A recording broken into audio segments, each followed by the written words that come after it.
You just looked at a statue of Confederate General Robert E. Lee mounted on his horse of Traveler, named Traveler. We are on the west part, and if you look straight to the east, you can see a big statue of General Meade, which are both looking straight at each other. This is where Pickett's charge started.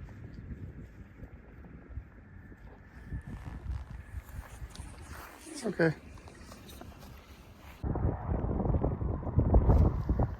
You are now standing on Cemetery Hill.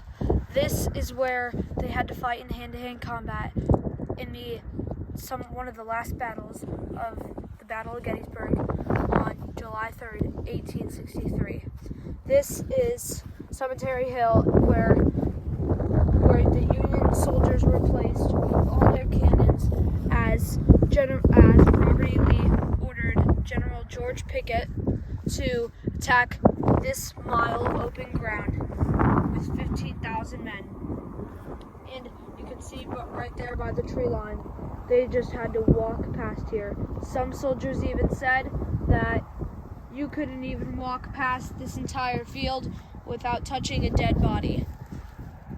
Corpses were all over the ground, and they had to fight melee with their guns.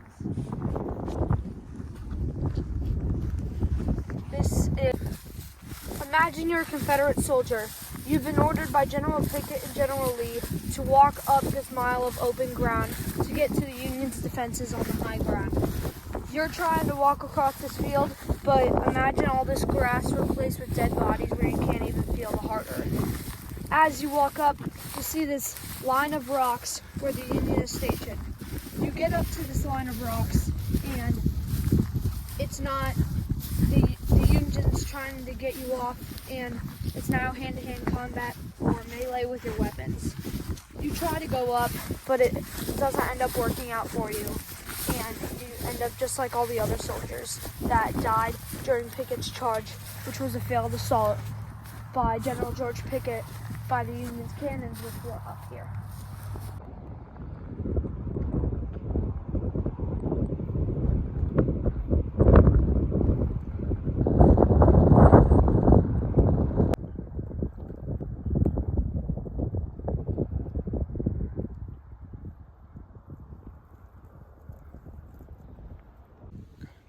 General George Pickett led 15,000 men to go across this mile-long battlefield all the way to the Union's cannons and seize them.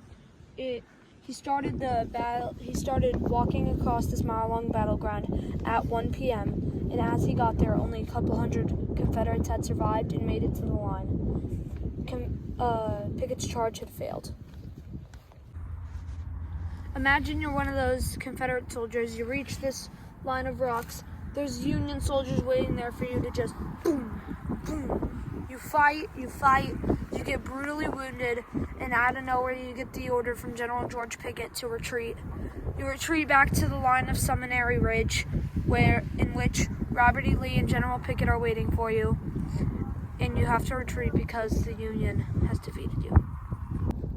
Pickett's men had started all the way down by that tree line where that statue of General Robert E. Lee is.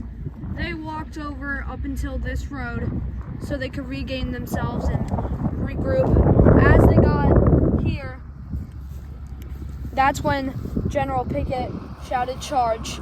And if you can't appreciate how bad this was until you're here, because if you're a Confederate soldier looking up at these Union lines, if you're a private at this part of Pickett's charge, you're just with some 3,000 men charging up through here. It's basically like on-base command because they're just screaming. Some men over there, as they were coming through, they can't even get themselves over the fence and yet even make it to the road after surviving. Once they made it to the road and came into this plot of land, there was basically no chance for them. They would either die here or die serving what they fought for, but you still got no chance. I'm here at the Evergreen Cemetery here in Gettysburg, Pennsylvania, and we found Mary Virginia Wade. Like I said in the last video, 2 videos ago, Jenny Wade. This That's her gravestone. It's a picture of her. She has a flag flying above her. It says, Jenny Wade, age 20 years, killed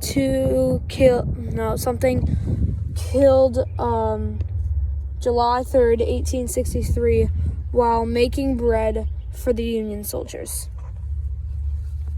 General Armistead and a few Confederate soldiers charged up this wall and made it to the cannons. But soon as they got to these cannons here, they were overwhelmed by Union soldiers, and General Armistead was later shot, and he died. This right here is all that General George Pickett attacked. All of this right here. We are probably standing on Confederates right now.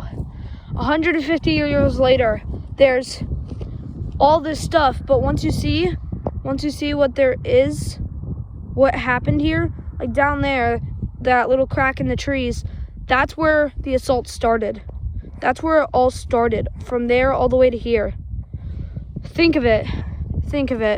Start to appreciate why all these soldiers died, not just Confederate, but Union. They fought for our freedom and fought to make this place a better country. After Lee lost Pickett's charge on July 4th, which was Independence Day, the next day, he retreated from the tree line there all the way back. It started raining. He started to retreat back to the Potomac River. And General Meade, he actually tried to stop him at the Potomac so he couldn't get back into Virginia, which could have ended the war. But Lee's army ended up crossing, and the bloody Civil War went on for another 2 years. And then once Lee did surrender on April 9th, 1865, just four days later, President Abraham Lincoln was shot and assassinated. But our lives would have been different if he would have lived. From that tree line behind me where Pickett's charge started to right here, if you were within a 2-mile radius or a mile or two radius on an 87-degree day in Gettysburg, Pennsylvania, with the humidity outside, you probably couldn't even see a mile in front of you.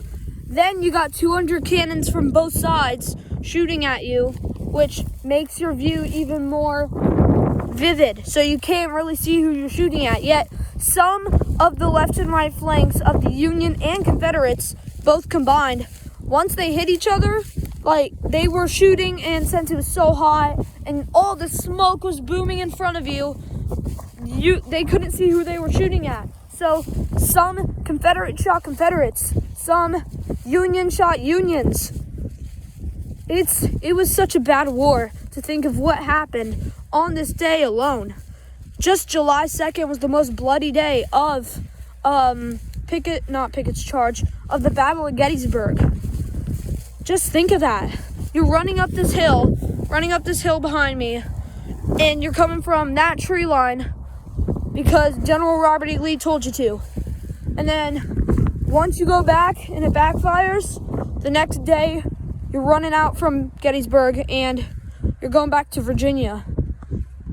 If you were here at Pickett's charge on July 3rd, 1863, you were in this field. The Union was firing all the cannons at you, so was the Confederacy. Confederacy had about 4 cannons at the start as the Pickett's men started running through.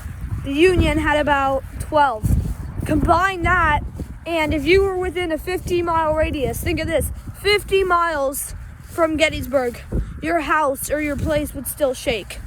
That's how big it was. And if you were 150 miles away from Gettysburg, which is Philadelphia, Pennsylvania, you would still hear the big boom from Gettysburg, Pennsylvania. Think of that. You are now walking where I am on the grounds of Cemetery Hill, in which Pickett's charge had started. You can't even touch the ground because bodies are just laying there, because the Union is, boom, like terrorizing you. And everyone thought that they were fired up and this was going to be perfect. And then it ends up turning out in some 3,000 casualties laying on the ground as the Union's cannons fire back at you. you end up retreating, and it doesn't look so well for you, and it doesn't look so well for the armies here at Gettysburg. It doesn't look like there's even a pinch of hope to win this battle. So you and General Lee and all of his army, you guys have to start retreating back to Northern Virginia.